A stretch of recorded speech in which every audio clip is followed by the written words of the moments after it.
semanas que van a dar conmigo y va a haber semanas que van a dar con ellos, ¿verdad? Esta semana nos toca hablar lo que es anatomía y la fisiología del embarazo. Para ustedes debe ser que es algo nuevo. Yo siempre estoy diciendo en la práctica que obstetricia cuesta un poquito más que ginecología, porque obstetricia nos damos en las otras, no hay un enfoque en clínica médica, en pediatría, en algunos términos que nosotros utilizamos en obstetricia, entonces cuesta un poquito más, ¿sí? Entonces, dar anatomía, tal vez nosotros estamos dando un repaso de lo que ustedes dieron allá en los primeros años de la facultad, pero es necesario, porque tal vez ya se olvidaron, ¿sí? Entonces vamos a rememorar un poco de lo que es anatomía. Más todavía ahora que se están yendo a la práctica, porque en la práctica están haciendo justamente lo que es historia clínica, entender lo que es el examen físico. Cuando nosotros estamos delante de una paciente en obstetricia y en ginecología, para realizar un examen físico ginecológico completo, generalmente nosotros lo que hacemos es ponerle a la paciente en posición histetónica o ginecológica, ¿sí? En ese momento ya realizamos lo que es la inspección, ¿sí? Y en la inspección de los genitales externos, generalmente tenemos que detallar en la historia clínica qué es lo que estamos observando, qué es lo que estamos viendo, ¿sí? Entonces, ¿qué es lo que vemos en la región perineal? De arriba abajo, ¿qué es lo que estamos viendo? ¿Cómo se llama? Monte de Venus. ¿Qué llama la atención en la región del monte de Venus? Que en algunas pacientes vamos a encontrar la distribución pilosa, el vello púbico, ¿sí? ¿Qué nos puede denotar algunas patologías? Hoy en día es muy raro porque las pacientes generalmente acuden ya rasuradas o depiladas, ¿verdad? Y bueno, si no veo, voy a poner en mi historia clínica. Distribución pilosa no apreciable por depilado. Voy a poner eso, ¿sí? Pero si estoy observando, tengo que poner si esa distribución pilosa es acorde a la edad y si es acorde al sexo. ¿Por qué acorde a la edad?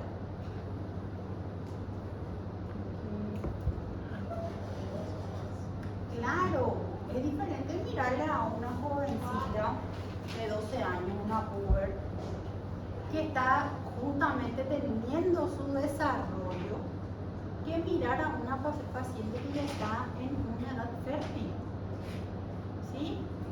Es diferente mirar a una paciente que tiene un Tanner 2 a una paciente que ya tiene un Tanner 4, ¿sí?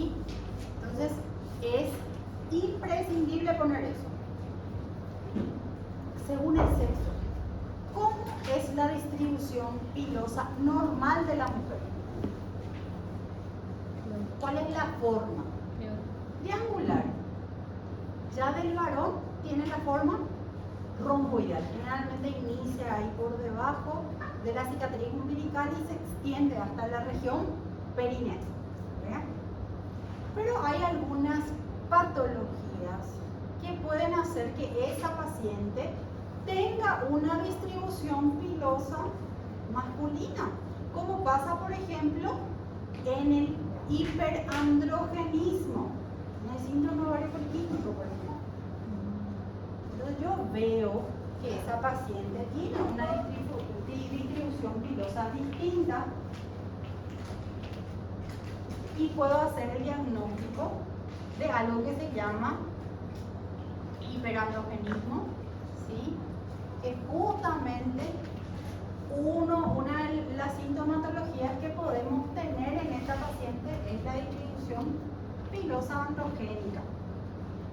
Luego vemos los labios mayores y menores. Los labios mayores y menores nosotros observamos, dependiendo mucho de una mujer a otra, esto puede estar cerrado, ¿sí?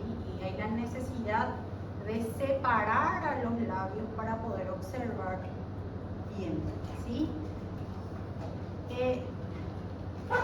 Algunas veces el labio mayor es mayor que el labio menor, algunas veces el labio menor sobrepasa el labio mayor, y eso es distinto de una mujer a otra, y eso no siempre va a corresponder a una anormalidad. Tal vez estéticamente a la paciente le parezca que esté mal, pero para nosotros no es una anormalidad. ¿Sí? De una mujer a otra puede ser distinto, y eso no va a corresponder a algo anormal. Clítoris.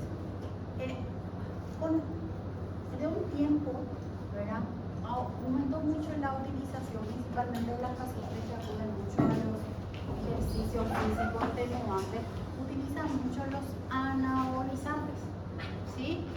Y cuando se utilizan los anabolizantes hay mucha predisposición a la hipertrofia del clítoris, ¿sí?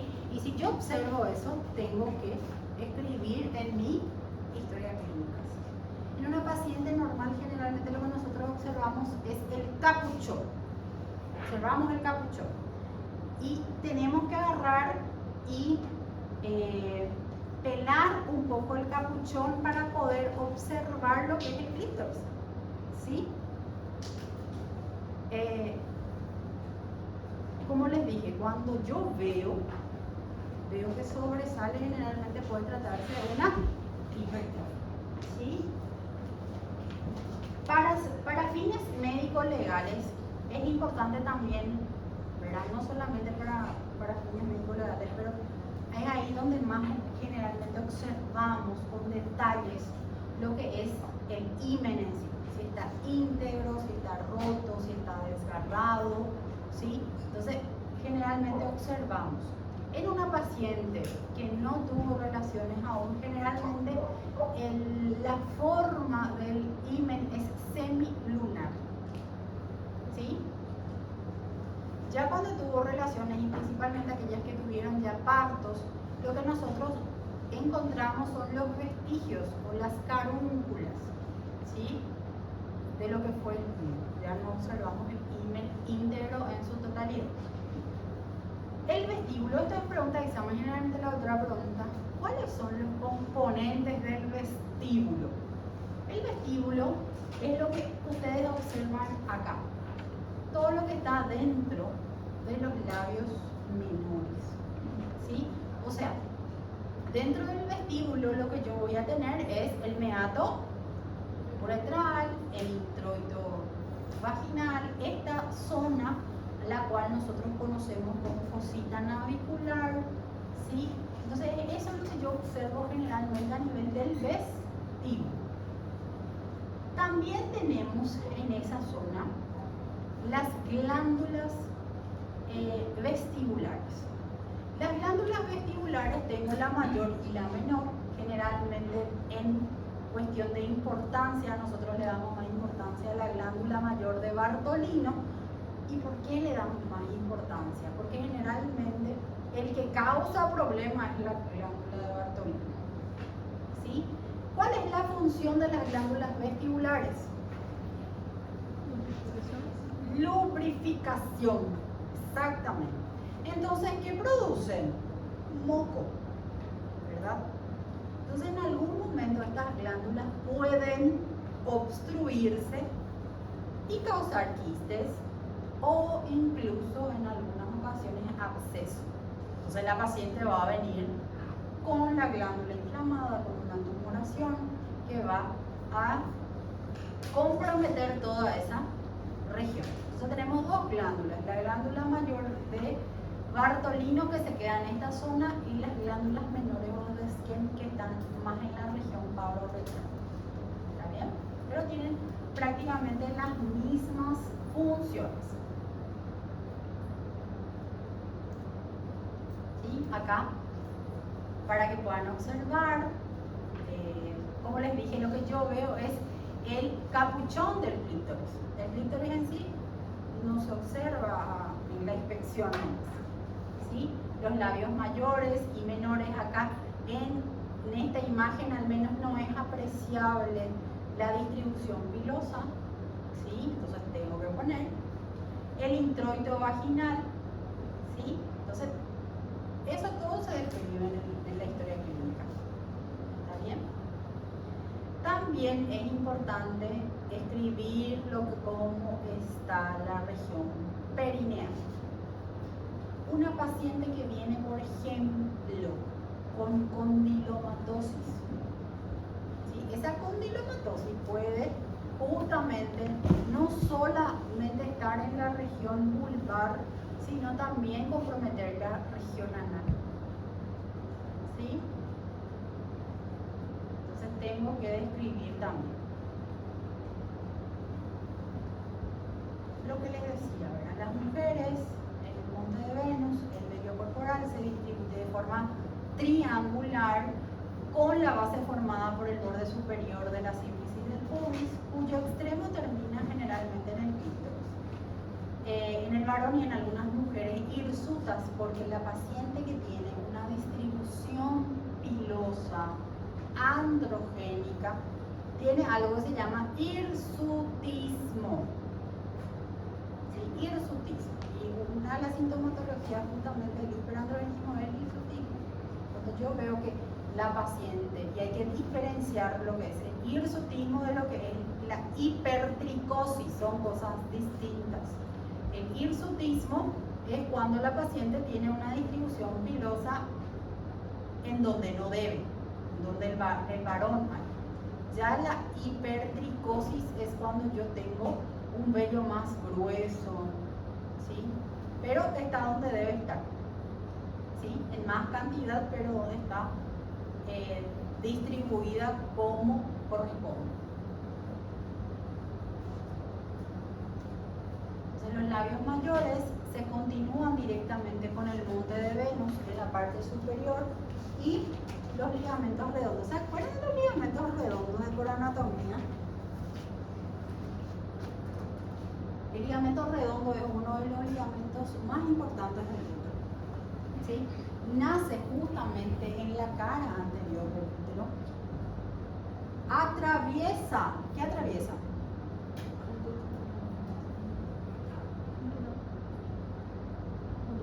El conducto inguinal y termina en los labios mayores, ¿sí? Entonces es sumamente importante porque es un ligamento de le da sustentación al útero, ¿sí? Entonces, ¿dónde termina? Termina justamente, pero también eso, termina justamente en los labios mayores. Rica en fibras elásticas y tejido adiposo, por eso es que hoy en día esto está muy de moda en estética, porque se puede mejorar.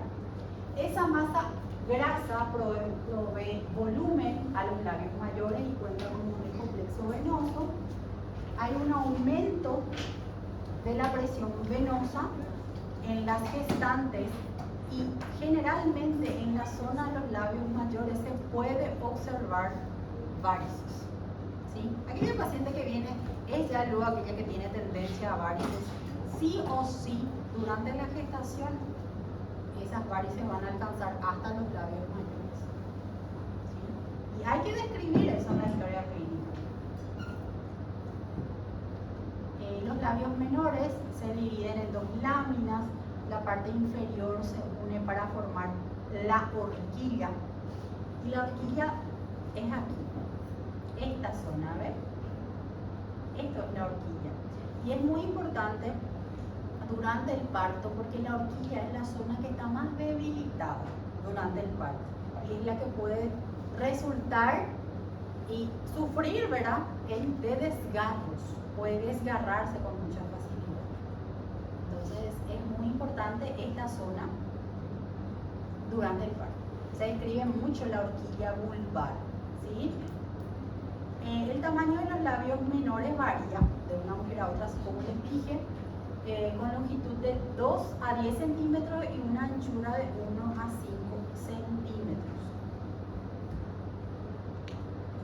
El clítoris está constituido justamente por un glande, un cuerpo y dos bases, así como el pene. El cuerpo del clítoris contiene dos cuerpos cavernosos, ¿sí? Y está cubierto ¿por qué? Por el capucho, ¿sí?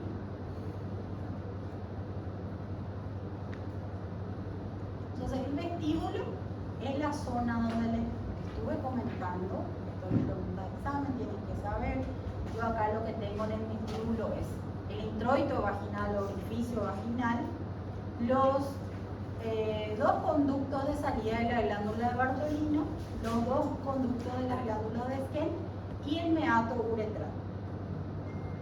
¿Sí? Es lo que está dentro del vestíbulo. La glándula de Bartolino, dentro de las glándulas vestibulares, es la más importante, aparte que es la que produce mayor cantidad de lubrificación, es la que se inflama. Eso sí o sí van a ver en la práctica. Una paciente, yo tuve varias lunas no vi una paciente que vino por bartolinitis. Bartolinitis es cuando la paciente viene con un absceso a nivel de la glándula de Bartolino. ¿Qué tenemos que hacer cuando una paciente viene absceso? Motivo de consulta va a ser tumoración en la región vulvar. Esa tumoración va a tener todos los signos inflamatorios. ¿Qué voy a hacer con la paciente? Drenar. Tengo que drenar. A ese drenaje, no es que un drenaje común y silvestre como suelen hacer los cirujanos, un poquito más amplio. O sea, no es que yo agarre y dreno más. Cuando tengo una bartolinitis, lo que yo hago es cortar, sacar toda la pus que haya y se saca la cápsula que contenía eso, ¿sí? Para que no se vuelva a repetir. A ese procedimiento yo le conozco como marsupialización. Marsupialización. ¿Sí? No es un drenaje nomás. ¿Sí?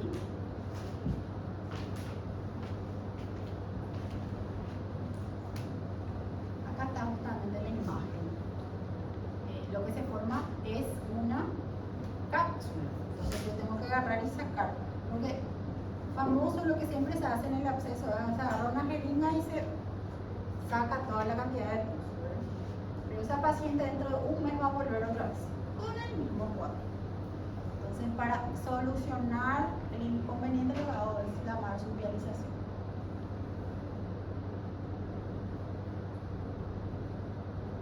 Las glándulas de Skene, que están más bien por debajo del meato uretral, también se pueden inflamar.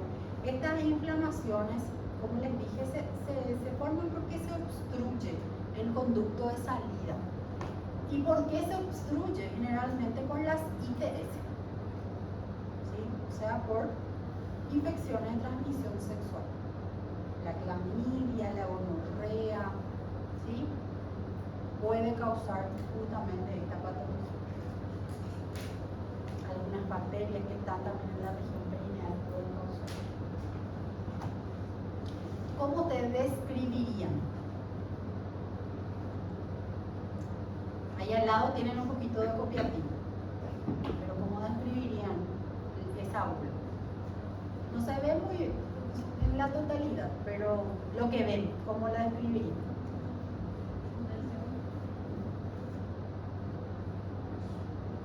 Distribución pilosa.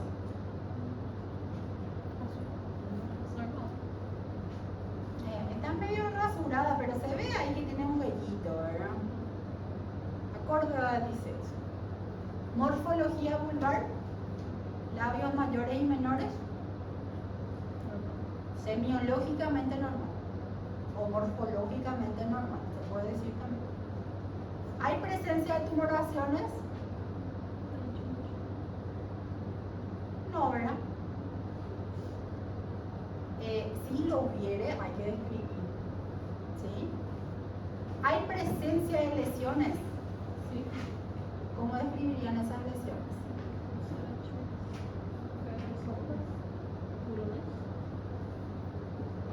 Lesiones ulcerativas, ¿qué más?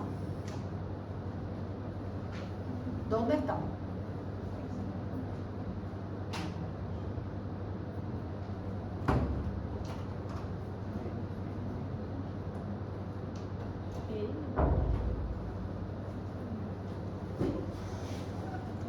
horquilla, ¿verdad?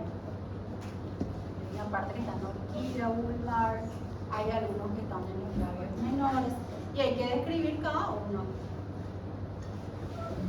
¿Sí? Si hay desgarros, hay pacientes que de repente tuvieron desgarros en sus partos anteriores y se queda la cicatriz de ese desgarro, ¿sí? Y tengo que describir también si es que lo hay. ¿Qué otra cosa puede existir? Puede existir prolapsos, principalmente en las pacientes que ya tienen una cierta edad, ¿sí? Y tengo que describir. En ese caso es imprescindible decirle a la paciente que realice la maniobra de Valsalva para ver si con la maniobra de Valsalva protruye más o no. ¿Sí? Bueno, eso es con respecto a esto es lo que tienen que describir, esa secuencia es la que tienen que seguir en el momento que están realizando la historia clínica.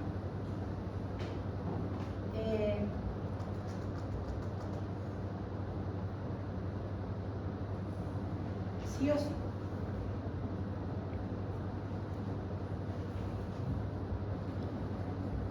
Luego tenemos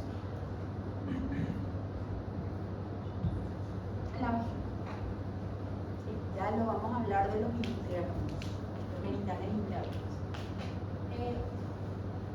La vagina en sí es una cavidad que está plena, ¿sí? La longitud vaginal varía, sus paredes anterior y posterior de 6 a 8 y de 7 a 10 centímetros de longitud. Ven en esta imagen que hay una cierta rugosidad. Eso es observable a través de la especuloscopía. O sea, para que yo pueda ver esto en una paciente, indefectiblemente le tengo que agarrar y realizar la especuloscopía.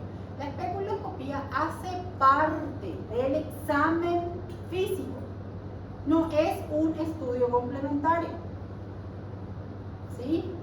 Y esto ya estoy diciendo ahora, porque en el ECOE se van y dice, le digo, ¿qué estudio complementario vas a hacer? Especuloscopía. Se tenía que haber pedido en el examen físico. Hace parte del examen físico. ¿Sí? Después de realizar la inspección vulvar ya viene la especuloscopía y después de la especuloscopía, o sea, yo tengo que ver primero y luego realizar el tacto vaginal. ¿Sí? Esta rugosidad yo observo principalmente en mujeres en edad fértil. Esta rugosidad es gracias justamente a las hormonas esteroideas, principalmente el estrógeno. ¿Sí?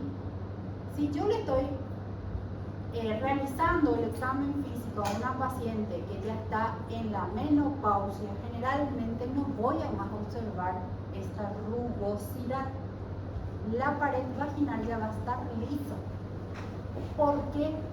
Porque la mucosa vaginal generalmente ya está atrófica. ¿Sí?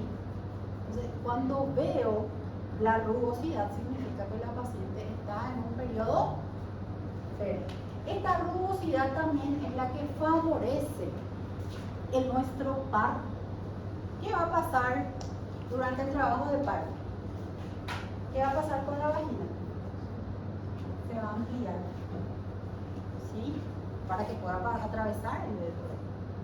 Entonces esta rugosidad es sumamente importante para que eso se pueda, aparte de las relaciones sexuales también, ¿verdad? Durante la gestación, creo que voy a hablar de eso cuando hable de cambios fisiológicos, la coloración de la vagina generalmente cambia, ¿sí? La mucosa vaginal generalmente tiene una coloración rosada, ¿verdad? Cuando la paciente está grávida, incluso eso es un signo indirecto de gravidez, se queda violácea, se queda un poquito más violeta. Y eso se llama signo de Chadwick. Y es un signo indirecto. O sea, si yo veo eso es porque probablemente la paciente está grávida. ¿Sí?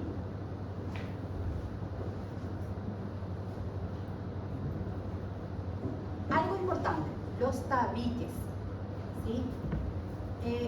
Yo tengo algunos tabiques que recubren a los órganos internos y que tienen, aparte de cubrir a estos órganos internos, tienen una función de dar sostén. ¿Sí? A nivel vaginal tengo dos tabiques. El tabique recto vaginal, o sea, el que está en contacto entre el recto y la vagina, y el tabique vésico vaginal, o sea, el que está en contacto entre la vejiga y la vagina.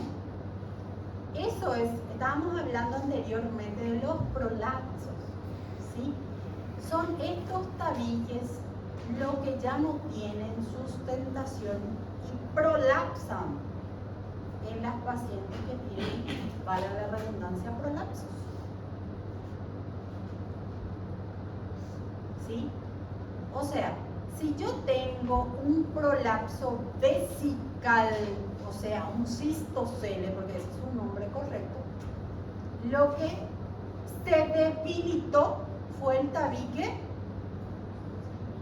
vésico vaginal.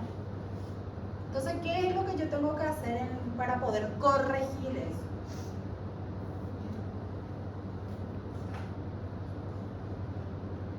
La rafia que tengo que hacer es a nivel de ese tabique, o sea, una rafia anterior. Porque si yo divido, la vejiga está anterior, el recto está posterior y el útero está a nivel apical, o sea, está en el medio. ¿Sí? Entonces, sí, lo que se debilitó fue el tabique vésico vaginal. Tengo que hacer una rafia anterior o colporrafia anterior. Si lo que prolapsa es el recto, o sea, tengo un rectocele, lo que se debilitó fue el tabique recto vaginal. Lo que tengo que hacer es una colporrafia de la pared posterior. ¿Sí? Entonces es así. ¿Sí? Entonces, si lo que prolapsa es la vejiga, como en esta imagen, ¿cómo se llamaba? Cistocele. Cistocele. Si lo que prolapsa es el recto, yo tengo un rectocele. Si lo que prolapsa es el útero, ¿cómo se llama? Ojo, que si prolapsa el útero, tanto el tabique vésico vaginal como el tabique recto vaginal van a estar debilitados. ¿Sí? Los dos tienen que estar debilitados para que puedan prolapsar, porque ese está en el medio. Entonces, para que pueda caer, ambos tienen que estar debilitados. Yo tengo un histerocele o úterocele. ¿Está bien?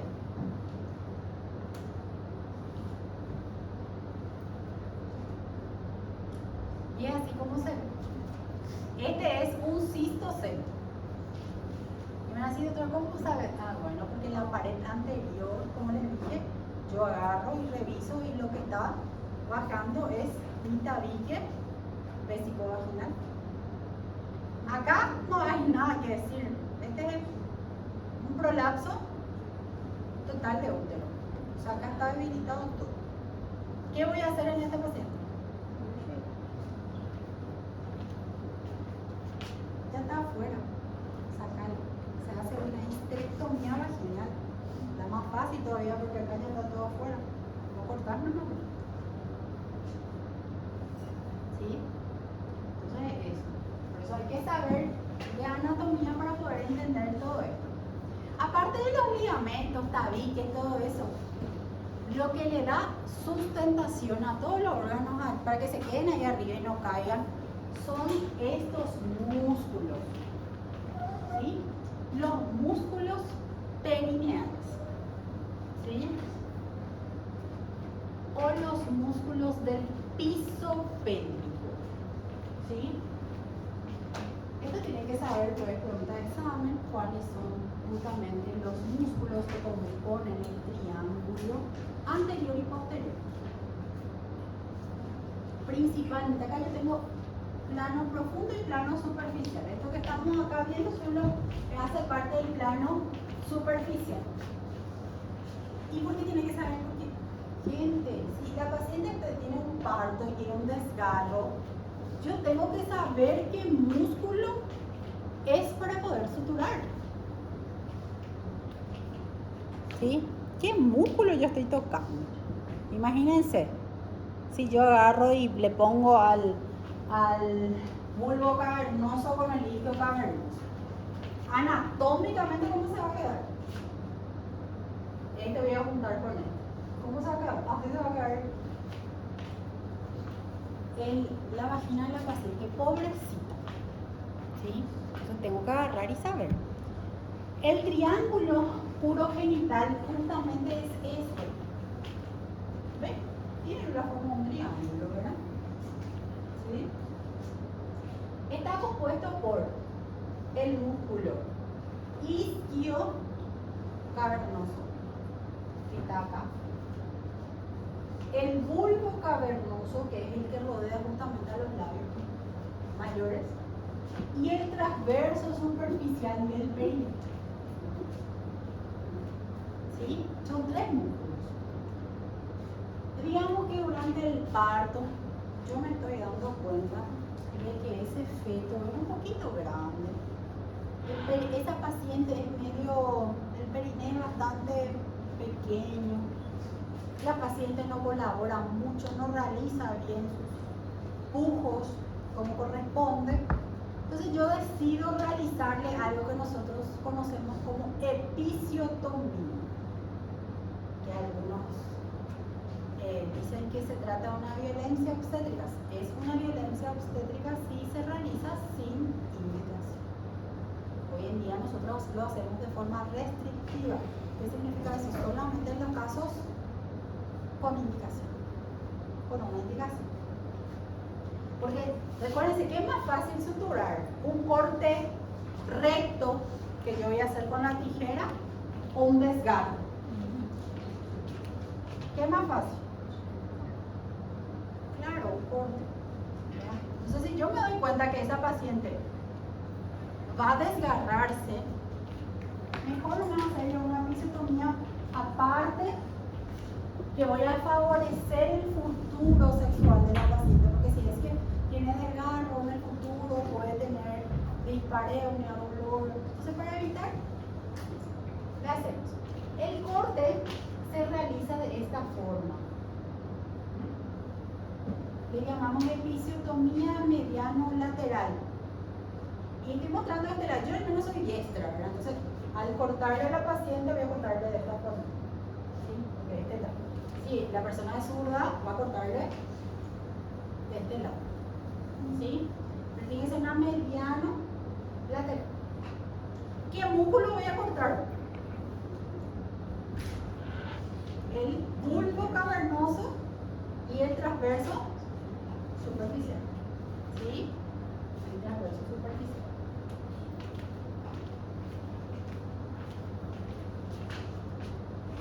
Quantos centímetros geralmente tem esse corte? En realidad no hablamos de centímetros, hablamos más bien de lo que es el largor de la tijera. O sea, vos tenés que hacer uno. No es que te vas haciendo eso no se hace. Tiene que estar con bastante filo en tu tijera. Claro. Y la paciente debe estar con anestesia local. Pobrecita, si le cortas sin anestesia. Ahí sí va a ser una violencia. ¿Sí? Entonces, pues hay que anestesiarle, explicarle a la paciente. Todo eso. Bueno, el posterior posterior, generalmente nosotros tenemos los músculos del plano profundo, ¿sí? Los músculos del plano profundo, ¿sí? En este triángulo posterior lo que yo voy a tener justamente es el ano y principalmente ahí voy a tener al esfínter anal, ¿sí? Entonces, el plano profundo yo voy a tener el cubo coccigio, el cubo rectal y el ilio coccigio como músculos que van a contener, ¿sí?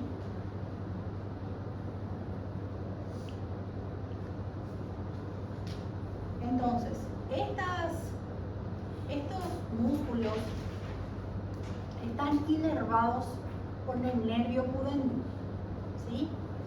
Entonces, en el momento que por eso es importante, en el momento que yo realizo la anestesia, la zona que voy a anestesiar es justamente el nervio pudendo. Entonces, ¿dónde tengo que realizar?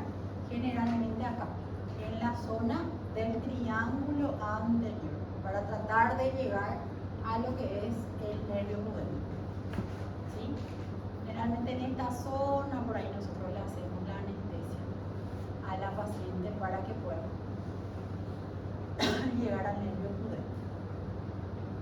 Esto es algo importante, el cuerpo perineal.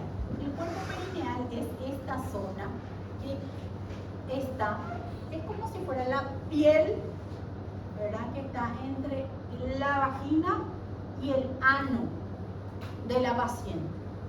Y es importante para nosotros en obstetricia, porque en el momento del parto, ¿qué puede ocurrir? Se corta todo el cuerpo perineal, se desgarra todo el cuerpo perineal. ¿Qué va a pasar con esa paciente? Su desgarro puede llegar a la mucosa rectal, ¿sí? Hay grados de desgarro y el peor grado justamente es cuando afecta a la mucosa rectal, porque tengo que suturar. ¿Y cuál es una de las principales complicaciones que puede tener en el futuro esta paciente? Una fístula rectovaginal. Imagínense, pobrecita la paciente, con una fístula rectovaginal. ¿Qué puede tener como sintomatología? Heces a nivel vaginal. Qué horror, ¿verdad? Entonces, mucho cuidado. Por eso es que el parto, gente, no puede realizarlo cualquiera. Hay que ser bien detallado. Si estas cosas hay que saber. Como yo decía, le decía siempre a mis residentes, vos no sos panadero para poner la mano y recibir nomás de ahí. No, hay que saber, ¿sí? De lo contrario, podemos cometer cosas que no se ven, ¿sí? Y me han nacido otra cosa, más adelante van a saber cómo se evita esto, que no pase, ¿sí? Bueno, en obstetricia nuestro órgano estrella, el útero. Es ahí donde va a estar alojado nuestro bebé, ¿sí? El útero está justamente en la zona medial entre lo que es la vejiga y el recto, teniendo en cuenta las paredes del útero. Yo tengo internamente, a la parte externa, tengo el endometrio, que es la capa más interna, el miometrio, que es el músculo uterino, y el perimetrio, que sería más bien la serosa que cubre, ¿sí? El endometrio es el que se va a descamar en cada menstruación. Cada vez que la paciente tiene su periodo menstrual, lo que va a descamarse es el endometrio, ¿sí? El miometrio es el que va a sufrir una hipertrofia y una hiperplasia durante la gravidez. Va a crecer, va a aumentar de tamaño, ¿sí? Y la serosa, como les dije, es lo que va a cubrir a todo ese útero. Tiene tres zonas. El cuerpo o fondo uterino, que es toda esta región. El istmo, que es la parte divisoria de lo que es el cuerpo y el cuello uterino. Y el cuello o cervix. ¿Sí? O sea, son 3 partes. Si yo digo, le realicé a la paciente una histerectomía total, ¿a qué me estoy refiriendo? ¿Qué es lo que yo saqué? Histerectomía. Histerectomía, histero viene del latín, ¿qué significa? Útero. Y ahorita me están hablando de ovario. El ovario, pobrecito, está.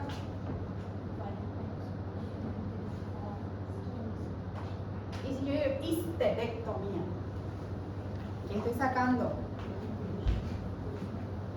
Histerectomía es útero, gente, no digan más, es otra parte. Histerectomía es sacar el útero, y cuando digo total, saco cuerpo, istmo, cuello. Saco todas las partes del útero. Y si digo subtotal, lo que estoy sacando solo es el cuerpo. Dejé el istmo y el cuello. ¿Entendieron? Es otra cosa decir, yo le realicé una histerectomía total con anesectomía bilateral. Ahí sí saqué todo. Saqué el útero y saqué a los anexos. Los anexos me estoy refiriendo trompa y ovario. ¿Sí? Si saqué solamente la trompa, eso es una salpingectomía. Si saqué solamente el ovario, eso es una oforectomía. Si saqué los dos, anesectomía. ¿Entendieron?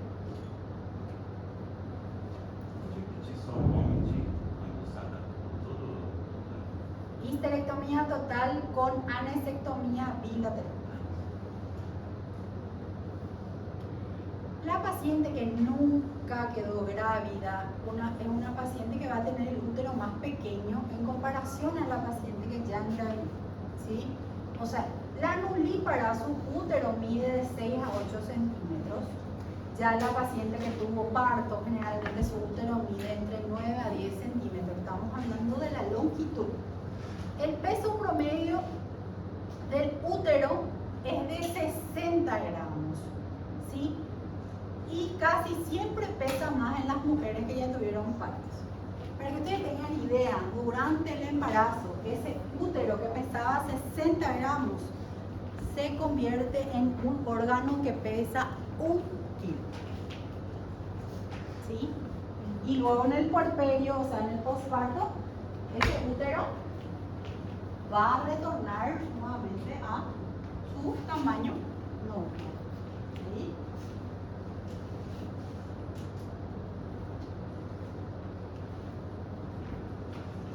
Yo tengo que el útero tiene una forma piriforme. ¿Por qué piriforme?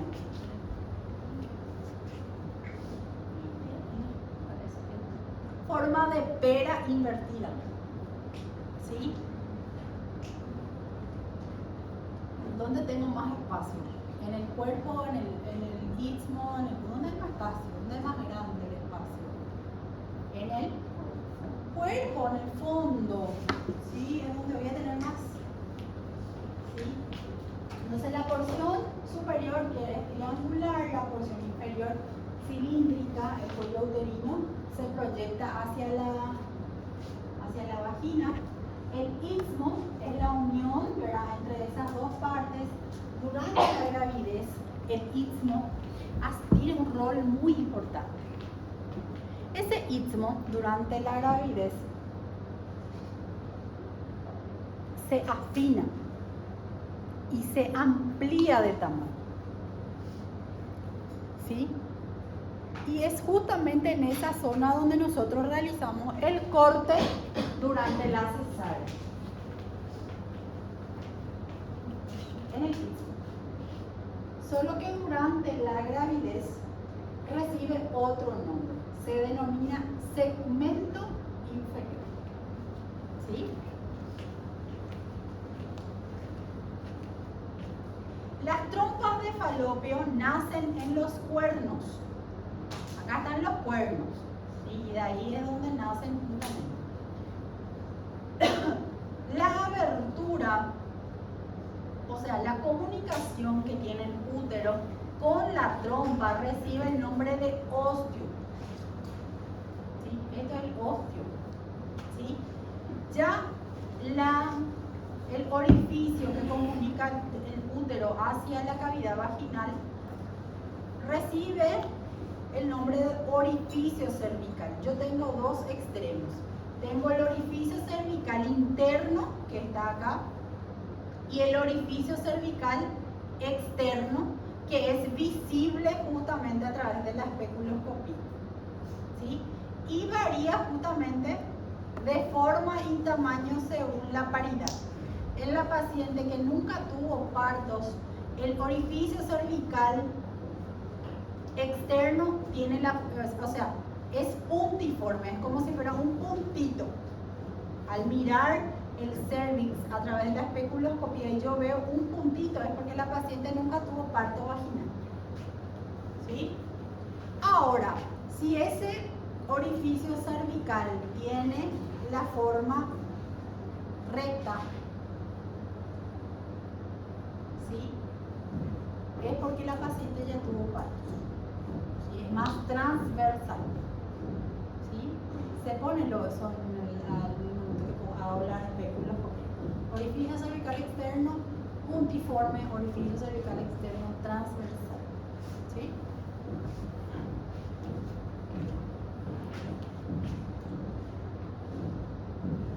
Bueno,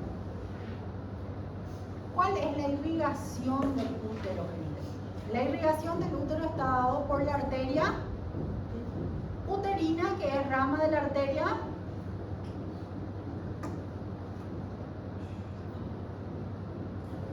ilíaca interna o hipogastro.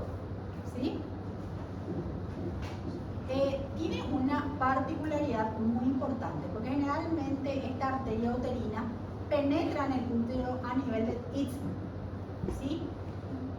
Pero tiene una relación muy íntima con el uréter, ¿sí? Entonces, acá está el uréter, ¿ven la imagen acá? Creo que tengo otra imagen. Este es el uréter y acá está la arteria uterina. O sea, la arteria uterina pasa por encima del uréter en el momento de su entrada al útero. ¿Y por qué esa relación tiene tanta importancia? Porque imagínense que yo voy a hacer una histerectomía, yo tengo que ligar la arteria uterina. Imagínense que me fui unos centímetros más para afuera y le ligué al uréter. ¿Sí? Y eso es muy común. Entonces hay que tener mucho cuidado, hay que tener en cuenta esa relación. Una vez que la arteria uterina llega, se infiltra al útero, pasa capa por capa y adquiere una disposición espiralada. ¿Sí? Espiralada. Tiene esa particularidad justamente para facilitar el intercambio en el momento de la implantación y todo lo demás, el intercambio gaseoso de madre a feto. ¿Sí? Acá está justamente lo que les hablé hace rato. Teniendo en cuenta las paredes uterinas, yo tengo ¿cómo se llamaba la parte interna? Endometrio. Después, miometrio. Y por último tengo la celosa. Cuando yo estoy con una paciente que tiene miomas, dependiendo de la ubicación de esos miomas van a tener distintas denominaciones. Por ejemplo, si está en contacto con el endometrio, se va a denominar submuco. ¿Cuál va a ser la sintomatología de esta paciente si está en contacto con el endometrio?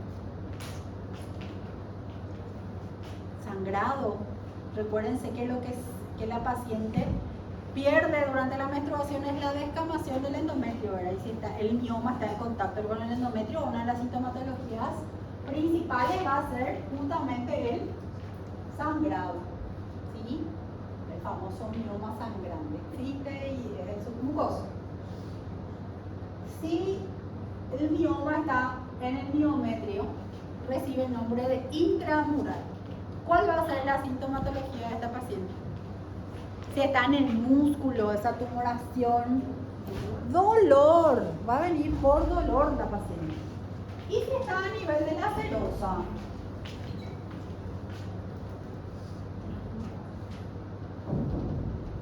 ¿qué síntomas va a tener? Va a ser subseroso, su clasificación, ¿y cuál va a ser la sintomatología? Es el famoso que no tiene síntomas. No va a tener síntomas porque está en la serosa. Y si de repente se manifiesta, es porque ya comprimió algunos órganos internos, porque el subseroso es el que crece en tamaño. A dolor quando ele é no miometro é tipo cólico? Sí. Porque se contraen. Acá estaba lo que les hablaba. Cuando yo realizo la especuloscopía para poder observar al cervix, lo que veo es esa imagen. Algunos libros hablan del hocico, hocico en portugués focinho, de tenca. Parece un focinho, ¿verdad? Y es eso lo que yo tengo que observar en la especuloscopía. Si no vi eso, mal la especuloscopía. No está correcto. Hay que buscar la forma de que se vea en su totalidad. Si es puntiforme, o sea, un puntito, así como en esta imagen, es porque la paciente es una paciente nulipar. No tuvo partos vaginales. Pudo haber tenido cesáreas, pero parto vaginal no tuvo. ¿Sí? Ya en la paciente que ya tuvo parto se ve de esta forma, ¿ven? Este también, este también. ¿Tiene? Así es transversal, ¿sí? El epitelio del cervix es un epitelio plano estratificado, ¿sí? Eso sería de la parte externa, o sea, del exocervix, ¿sí? De la parte externa, ¿sí? O ectocervix, ¿sí? Ya la parte interna, que sería este canal que está aquí, el epitelio es cilíndrico, ¿sí? O sea, el ectocervix plano estratificado y el endocervix cilíndrico. En algunas pacientes durante la gravidez, este epitelio cilíndrico se exterioriza, se hace externo. Entonces yo veo eso incluso a la macroscopía, no es necesario mirar por la colposcopía para que yo vea eso. Y se ve justamente la zona de cambio. Acá pasó, acá estaba cilíndrico a simple y de acá para acá pasó a ser plano estratificado. Tiene una coloración distinta luego, ¿verdad? Ven acá, por ejemplo. ¿Sí? Este es cilíndrico simple. Esto se nota que es, plano estratificado. Y esto es cilíndrico. Entonces se ve eso en la macroscopía. Y eso es muy importante porque en el momento que yo realizo Papa Nicolau, tengo que tomar bien la muestra, porque la citóloga va a decir, acá tiene que estar la parte del ectocervix, pero acá yo veo cilíndrico, ¿qué es lo que está pasando acá? ¿Entienden? Entonces tiene que ser bien. Aparte de eso, porque la importancia de siempre aclarar que estoy viendo esto. Esto se llama ectoprio, cuando se exterioriza, ¿verdad? Porque esta paciente va a sangrar con mucha facilidad. Yo le pongo el espéculo, le tomo PAP, va a sangrar la paciente porque el epitelio cilíndrico sangra con mucha facilidad y es más friable, ¿sí? Entonces tengo que aclarar que eso está pasando. Incluso si esta paciente de repente está inflamado el cuello por una leucorrea, con una leucorrea, esta paciente va a tener relaciones y va a sangrar, ¿sí? Porque hay mucha más circulación, vascularización durante la gravidez, entonces va a sangrar con mucha facilidad esta paciente. Lo que les hablaba hace rato también de los ligamentos. Pregunta de examen, tienen que saber, ¿eh? ¿Cuáles son los medios de fijación del útero? El ligamento ancho, es todo esto que está acá, todito, ligamento ancho. El ligamento redondo, que es este que está acá.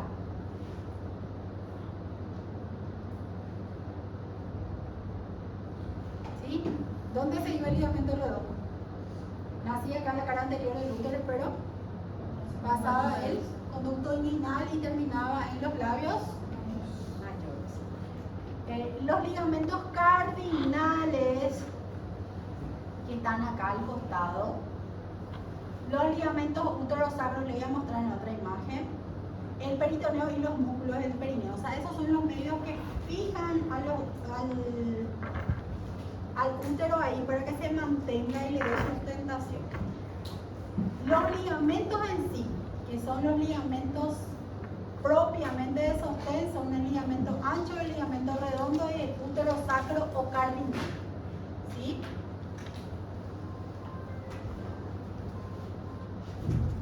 Estos son los uterosacros. ¿Ven? Del útero se van a la parte posterior. Acá están. ¿Ven?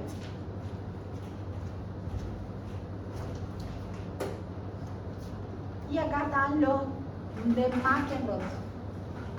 Debe ser que alguna vez ya escucharon una anatomía hablar de McEnroe. ¿Sí? Yo me parece que me acuerdo de pronunciar la anatomía cuando hablo de McEnroe. McEnroe es el ligamento cardinal. Es todo esto, ¿sí? Que está al costado justamente de lo que es la vagina y lo que es el cuello uterino. Y tiene mucha importancia porque es acá donde están los vasos, ¿sí? Donde atraviesan, donde están todos los ganglios. Entonces, si acá empieza un proceso tumoral, por ejemplo, ¿dónde va a invadir primeramente? Los ganglios de esa región. Entonces, en el momento que yo estoy delante de una paciente que sospecha que es un proceso tumoral, voy a agarrar y voy a inspeccionar a los ligamentos cardinales o a los ligamentos de McEnroe. Esto también se conoce como el paramétrico. ¿Sí?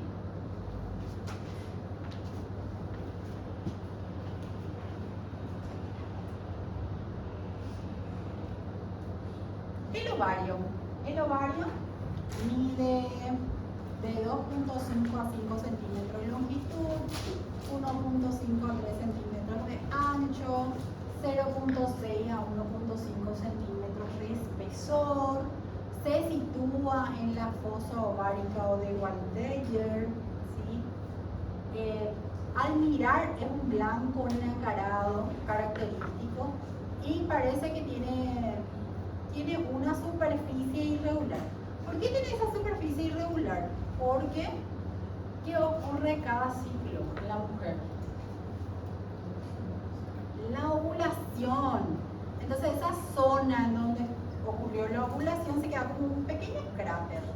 Entonces el ovario tiene esa superficie irregular por culpa de eso.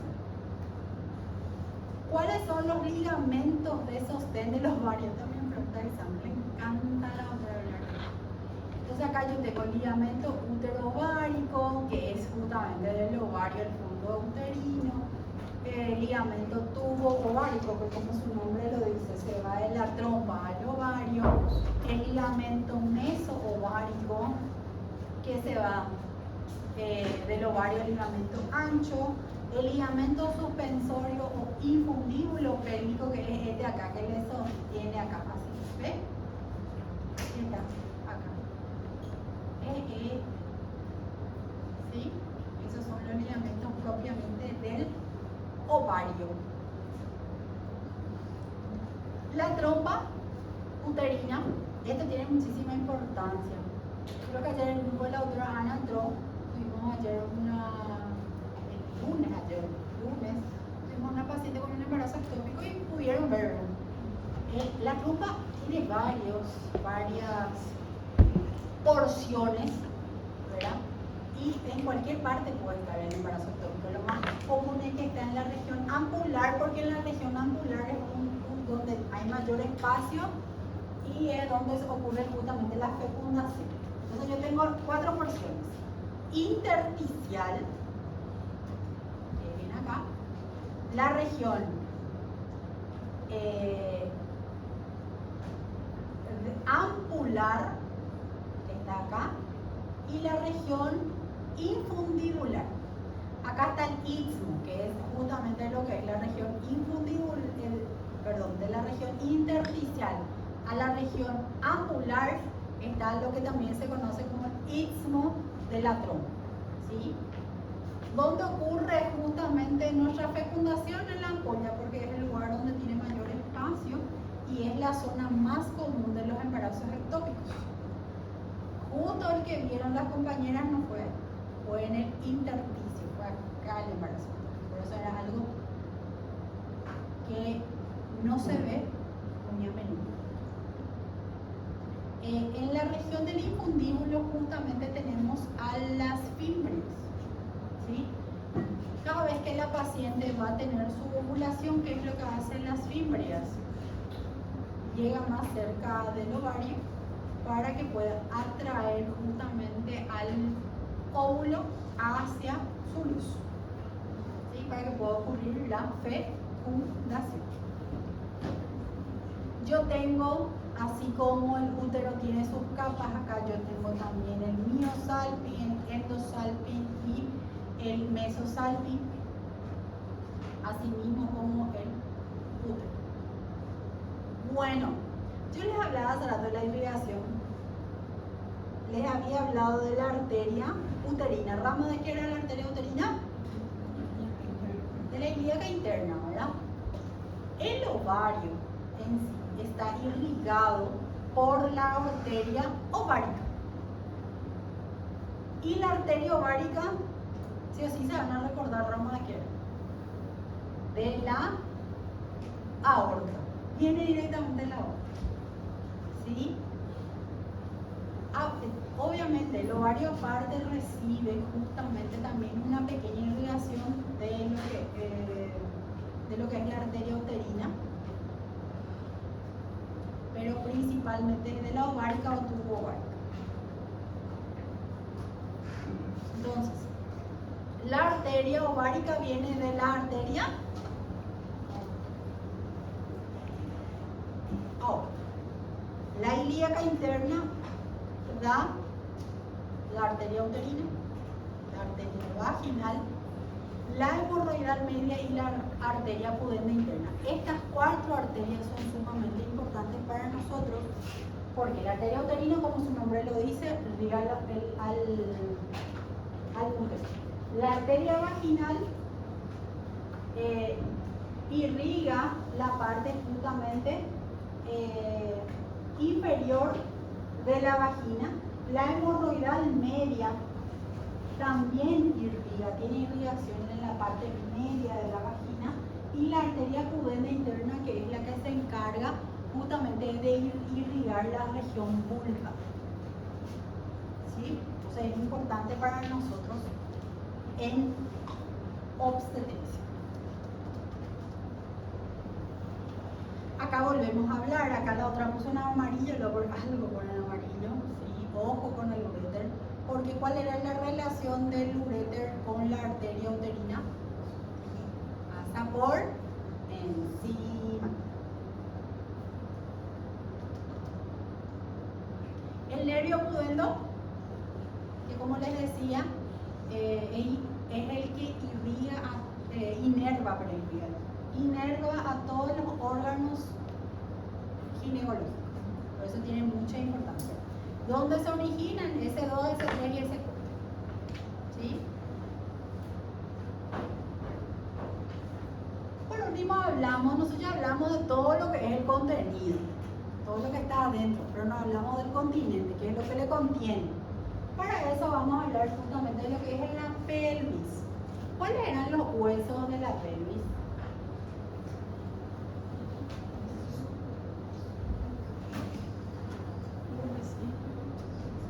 Ilion, isquion y pubis, y la parte superior que está, el sacro, y por último, el chiquitito, coxis. En la obstetricia, a nosotros lo que nos importa, lo que es la pelvis menor o pelvis verdadera. ¿Dónde está la pelvis menor o pelvis verdadera? Inicia justamente borde superior de la sínfisis púbica al promontorio. ¿Qué era el promontorio? Anatomía. Le vamos contando al doctor Collar que no sabían lo que era el promontorio.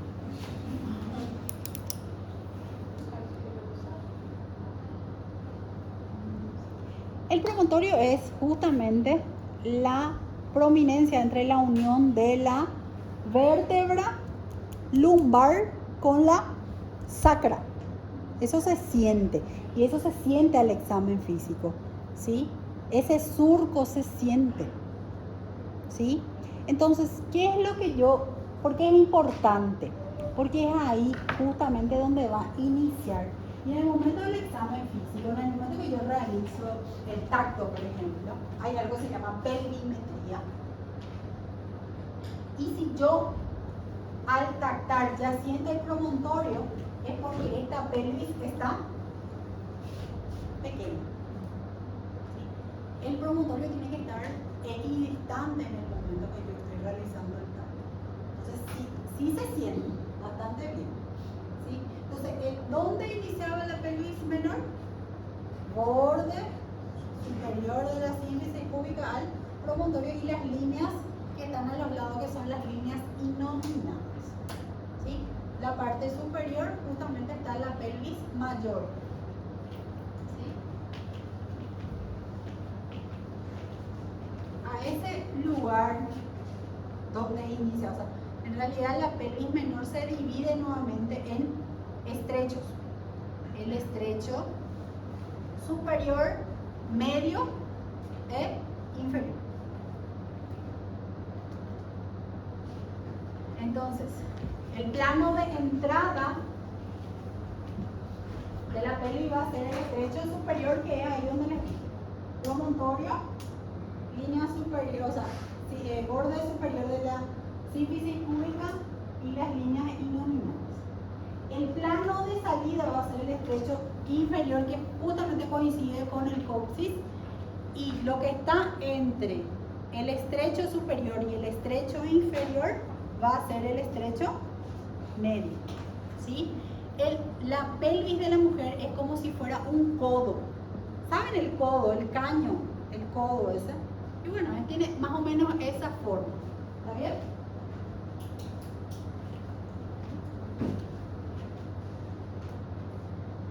¿Cómo se llama la pelvis femenina?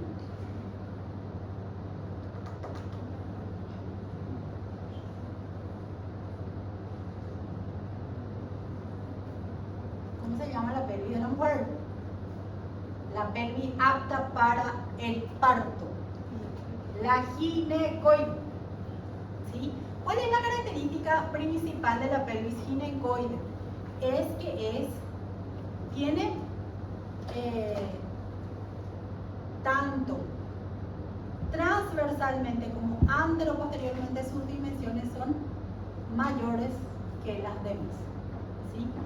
La pelvis androide, que es la predominante en el varón, es estrecha a nivel justamente transversal, porque la sínfisis, las espinas ciáticas, ¿verdad?, del varón son mucho más puntiagudas y en la mujer son más romas, ¿sí? Entonces, eso hace que la pelvis androide no esté apta para el parto. Ya en algunas pacientes también puede estar presente algo que se llama antropoide, que también está estrechado transversalmente, y la platipeloide, en el cual está estrechado anteroposteriormente. O sea, no es que el 100% de las pacientes van a venir con una pelvis ginecoide. Puede ser que venga una paciente que tenga una pelvis androide, antropoide, platipeloide, y yo tengo que tener la capacidad de saber diagnosticar estas estrecheces. No se preocupen, porque cuando demos parto vamos a volver a repetir todito esto. Esto es una introducción nomás. ¿Está bien? Bueno. Algo que quería comentarle a ustedes. Me olvidé hace rato porque pensé que la otra Telma ya les dije. Yo les doy generalmente una pausa. Lo que vamos a hacer esto de seguir. Por favor, les pido, no interrumpan la clase saliendo, ¿sí? Está bien si es que la puerta está mal ubicada. Si estaba allá en el fondo yo no digo nada, pero está acá enfrente, interrúmpele, también no me desconcentra, ¿sí? Entonces, como voy a tener